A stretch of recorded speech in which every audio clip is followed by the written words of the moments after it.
Okay, guys, since I'm sitting out here waiting for my boy, as usual, I figured I'd drop a video about a subject that comes up pretty much daily, okay? I work with a lot of dog trainers, a lot of young dog trainers, especially, just that haven't been doing it that long and they're trying to build their business. And one of the questions that always pops up, and not just with young dog trainers, like across the board, people ask me quite often, they say, how do you find the clients you have? Because you really seem to have the best clients that do everything you ask of them. And they're right, I do have tremendous clients, right? But there's a couple of things. First of all, I only work with people I want to work with. I understand not everyone has that option, and I don't take that for granted. But if I talk to someone on the phone and I don't have the best feeling about it, I don't want to work with someone that I don't want to spend a lot of time with.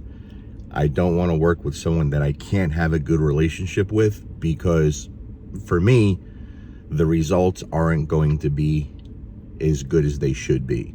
Okay, I think it affects everything. It's like if I'm working with a dog that I can't build some kind of rapport with, like if I can't have that solid trust and relationship with the dog, it's not going to be the same, right? As opposed to a dog that gives me all of that and I give everything back.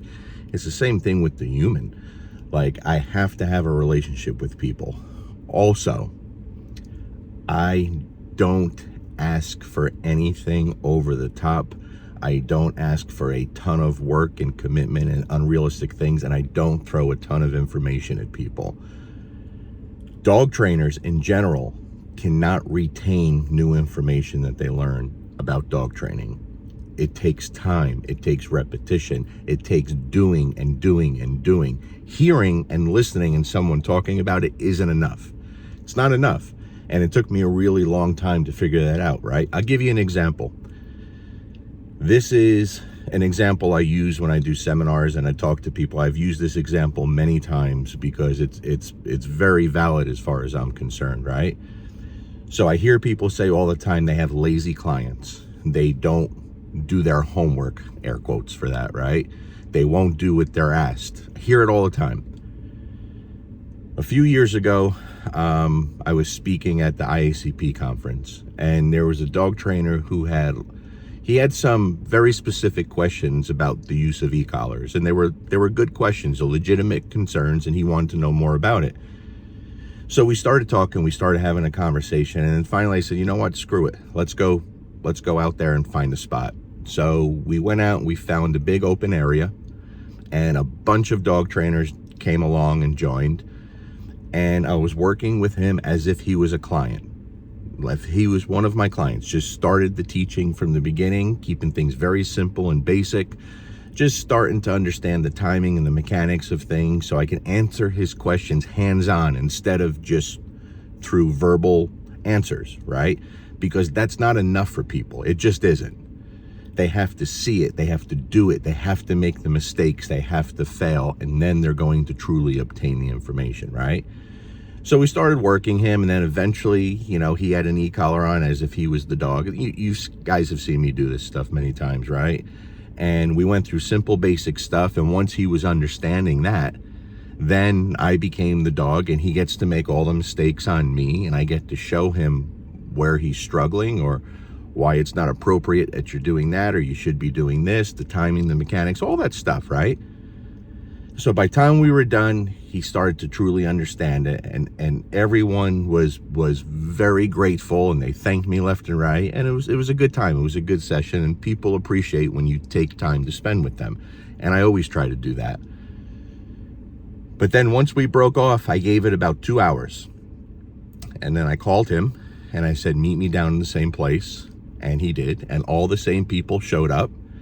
And I gave him the e-collar remote. I put the e-collar on, and I said, go ahead, work me. And he kind of just stared at me.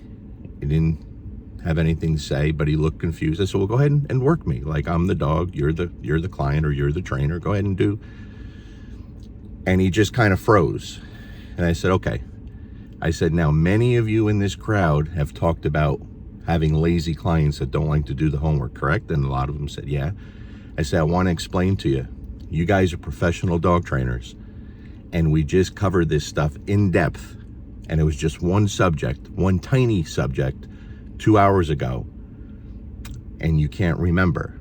I said, you don't have lazy clients. You have clients that are overwhelmed. You're giving too much information, and the information you're given, you're not taking enough time for them to learn hands-on with you. And people are like, fuck, man, they got it. It made sense to them now. You understand? And I'm just using this example, again, has nothing to do with e-collars. Like, the majority of people think that that tool is a much bigger part of most programs than what it really is. It just happened to be that was the subject of all the questions, okay? So when I work with the client, I am obsessed with the basics, the foundation, everything, simple. People need to understand how the dog sees things, how the dog learns things, how you deliver the information, right? Simple things that we take for granted that most people do wrong and struggle with, okay? I'll take it even further. If I have a board and train, I don't do go-home lessons. I just don't. I used to, but I learned that it's much more beneficial that I don't do go-home lessons. Now, what do I mean by that? I mean, if I have a client that lives within 2 hours of me, I consider that local, and I do a board and train with them, I'm going to have their dog for at least a month. It's a long time, right? And what I've learned through experience and mistakes is that when a family is away from their dog for a whole month and they show up to see their dog for the first time, I don't have rules in place. I don't put the dog and make it stay on a place or put it in a down. Like, I want the dog to be a dog, and he should be happy to see his family. If there's not, there's something wrong. And the family should be happy to see the dog. You understand? At that moment, no one is in the right headspace to train. They're just not. It's not as beneficial as it is a week later when I go down to see them. So I'll tell them, take the dog.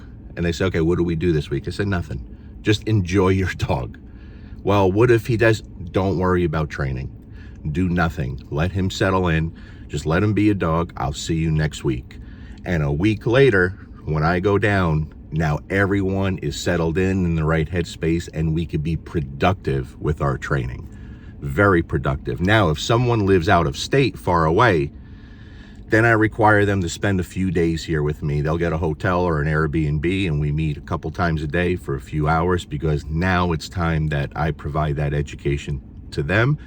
And if they're not within 2 hours, I don't have access to them all the time like I do my local clients. And that owner education is everything for me, right? And so after doing seminars for so long, I see where people struggle. And people, dog owners and dog trainers, for the most part, do not retain this stuff easily. And if you're just looking at a PowerPoint or watching videos or listening to theory, and even with the best trainers that are giving you great information, people don't get it. It doesn't help them. It doesn't work. You have to have a leash in that person's hands, and you have to teach them hands-on, and it's the little things that matter. You clear up the communication. You make your communication strong, consistent. You have very consistent markers where you don't lie to the dog, right? You don't get so caught up on tools and food and toys. You get caught up on connecting with that animal on a much deeper level, right? And for me, I tend to separate obedience, which is a very small part of what I do, and behavior. I've always separated the two. What do I mean by behavior? That's just how you live with the animal, how that dog behaves in your presence when you're just sitting around watching TV, or you go out to grab a cup of coffee at a cafe, just being with the dog. What I mean by behavior is, how does the dog, what choices do they make when they have options, right? Do you have to keep them in command all the time, or could the dog just pal around with you and go places? When you're watching TV, are the dogs okay in the home? Are they doing stupid things? Are you constantly telling them not to do that? That's what I'm talking about behavior. The obedience stuff's easy, guys. It just is. But again, if you watched my live about the e-collar stuff the other day, I explained in depth why I do it the way I do, and it has nothing to do with the dog. Has nothing to do with the dog. And there's still great trainers out there promoting things from the dog's perspective. And I get it. I know why they do it. I know why some people disagree with some of the things I do. I totally understand it. But please try to look deeper and understand it's not for the reason you think. It's because I have been able to figure out after a really long time how people learn, what they struggle with and what they don't struggle with, what makes it easier for them, okay? Think about the person with the least amount of skill and dog training knowledge. That's the person that if you can teach that person in a way that makes sense to them and they can accomplish the things they want to accomplish with your assistance, that's going to benefit everyone involved. So when I work with someone hands-on, I touch the dog only as much as I have to. I may show them something and demonstrate something, but the dog's going to do well with me. It should. That's not impressive, right? I need the person to be able to do the same things or at least close to what I can do with the dog. So my job as a trainer is, of course, to help your dog and make your dog better. But my main goal, my main purpose as a trainer is to make the owner the best handler possible and get them to truly understand the behavior side of things and get them how to teach and implement the obedience stuff and the play and the food and the toys, whatever's utilized, right? But it has to be the totality of everything. And I don't train in a system. I don't train one way, one method, one tool, right? And there's that saying that I'm not a big fan of, train the dog in front of you. I don't think that's enough. I think you have to train the dog in front of you for the situation it's going back to in the home. Because certain dogs we could do amazing things with, but it wouldn't benefit the owners or the dog when it goes back home. So we have to alter those things. I ask my clients very simply, hey, this week before I see you again, do me a favor. Give me 5 minutes of obedience twice a day. And they look at me like I'm crazy. That's it? 5 minutes? Yeah, absolutely. If you do 5 minutes of obedience twice a day, you're going to keep getting better. If you want to do 10, go ahead. That's great. But I need at least 5 twice a day. But there's a catch. You have to give me 24/7 inside the home. So all the bad habits that led you to find me, we have to eliminate them and replace them with good habits, right? We have to set very clear rules and boundaries within the home that you're going to enforce consistently and make it clear for the dog so you're fair to the dog and the dog understands what you truly want. Then we can build everything we need through formal obedience and play. Play overrides everything when you do it correctly, right? That's what it takes to truly turn the dogs around. So if you want to make the most progress with your clients, start seeing things how they see things, how they learn things, not what they should know.